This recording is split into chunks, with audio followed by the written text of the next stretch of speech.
tá entendendo? Todas as pessoas que um dia estabelecerem uma prioridade, eles acabam sempre dando assim, valor a essa prioridade. Então eu faço isso, a minha prioridade é cada vez mais ampliar a minha carteira de renda mensal. Então eu gasto tudo que for preciso, né?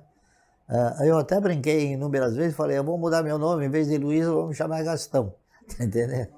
Mas eu não faço economia nenhuma em moradia, enfim, em todas as necessidades vitais que o indivíduo tem que desenvolver. Eu moro bem, tá certo? Me locomovo bem, me visto de acordo com aquilo que eu acho que eu tenho que me vestir, tá entendendo? Eu nunca tive a pretensão nem a sensação de agradar terceiros para que eles pudessem me dar uma avaliação da minha vestimenta, né? Eu, agradando a mim, é o que basta, tá certo? Eu dou pouco valor para as opiniões. Agora, eu gasto. O que for preciso gastar, eu gasto. E eu duvido que tenha alguém que gaste mais do que eu. Um dia eu fui pobre, né? Eu nunca tive a pretensão de ser rico. Eu sempre tive medo de voltar a ser pobre, certo? Então, o que acontece? O meu conceito de riqueza é o seguinte, é que rico é aquele que se contenta com o que tem. Eu sou pobre porque eu não me contento com o que eu tenho. Não porque eu interprete que o que eu tenho já não seja suficiente, mas é que eu acho que há a possibilidade de ganhar mais. Então, eu não quero parar no tempo, eu quero continuar evoluindo, tá certo? Então, e outra coisa, essa evolução vai fazendo com que as pessoas assumam um caráter mais positivo na sua carteira, nos seus ganhos, né? É isso aí. Chega num determinado momento que você não consegue gastar, mas nem um centésimo daquilo que você ganha, certo? Então as pessoas gostariam que eu tivesse 5, 6 Mercedes, entendeu? Eu tenho bons carros, ótimos carros, mas não precisa ser o mais caro, não precisa ser o de 300 mil dólares, tá entendendo? Pode ser o de 50, de 80 mil reais, que tá muito bom. O que importa é você analisar aquilo, você investir naquilo, comprar aquilo que efetivamente vai te traduzir num benefício.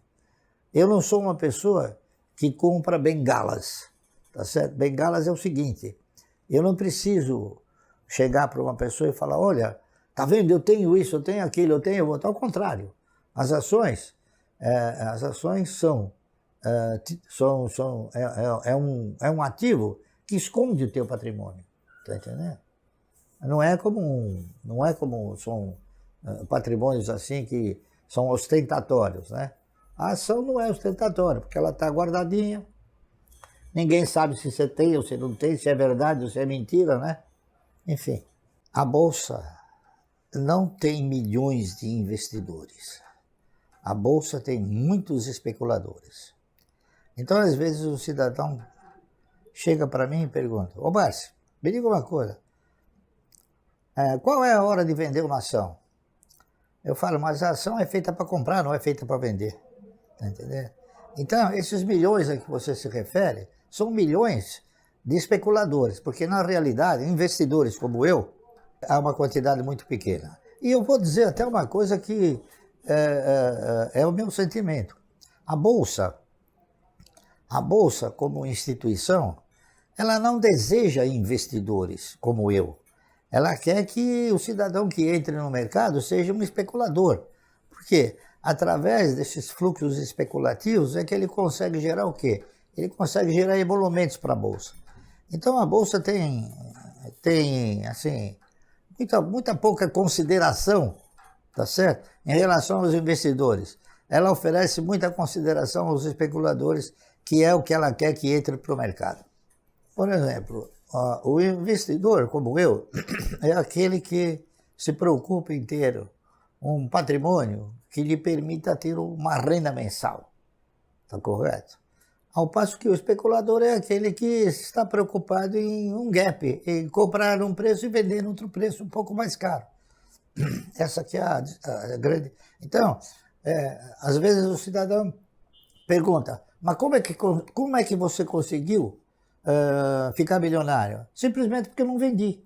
Está correto? Eu acho que quando você vem para o mercado, você tem que vir observando um foco. Qual é o foco? O foco é você investir. Eu acho que a grande maioria das pessoas não absorve esse foco. As pessoas vêm no mercado e interpretam o mercado que é uma estrutura de sobe e desce. Então você tem que comprar quando ela desceu e vender quando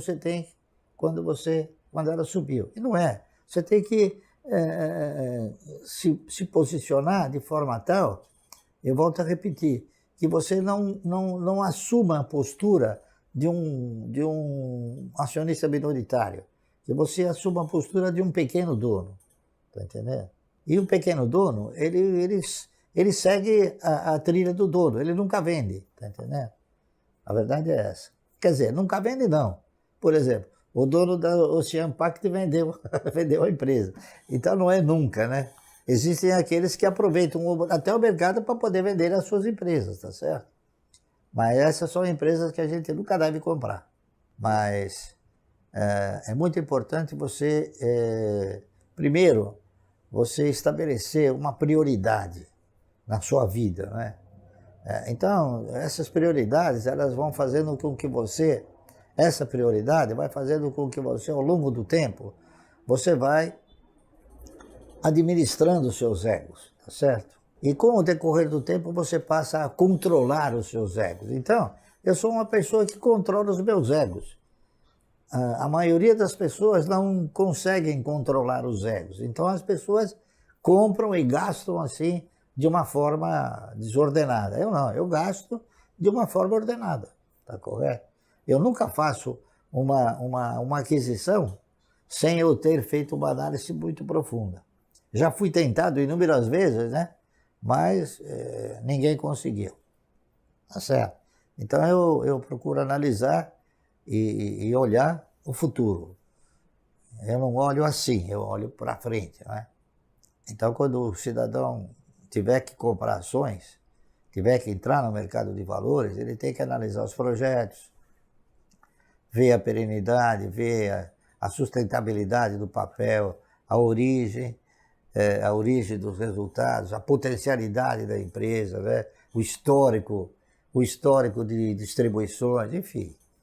As pessoas que operam no mercado, vai depender muito da postura da pessoa, do profissional. Eu, por exemplo, eu não vivo de corretagens, eu vivo de dividendos. Então, aquilo que eu procuro desenvolver, aquilo que eu procuro orientar, é no sentido do cidadão formatar um portfólio que lhe permita ter uma carteira de renda mensal como eu tenho, como eu construí. Está correto? Eu não saberia dizer qual o tempo necessário para a pessoa ter e adquirir uma cultura capaz de ter uma experiência como eu tenho, de 50 e poucos anos de mercado, entendeu?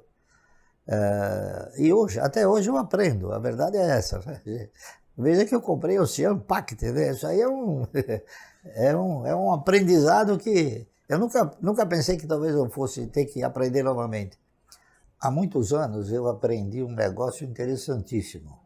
Eu não dou o valor que o patrimônio consegue representar para muitas pessoas, né? Eu já tive ações que eu comprei por 25 centavos e hoje ela custa R$100. O patrimônio, ele apenas e tão somente, ele contempla o seu ego, ele não te põe recursos no seu caixa. O que põe recursos no seu caixa é o dividendo.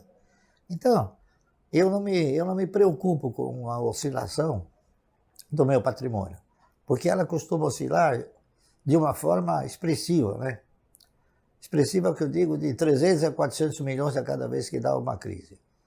E eu não me importo porque ele ele não abastece o meu caixa. E eu sei que daqui a pouco a crise vai ter uma gestação e o patrimônio vai voltar a ter a sua magnitude de antes da crise, tá certo? Então, eu até recomendo o seguinte, aqueles que se propuserem a investir no mercado de ações, eles têm que exercitar esse tipo de postura, ou seja, olhar para aquilo que abastece o teu caixa, não aquilo que contempla o teu ego.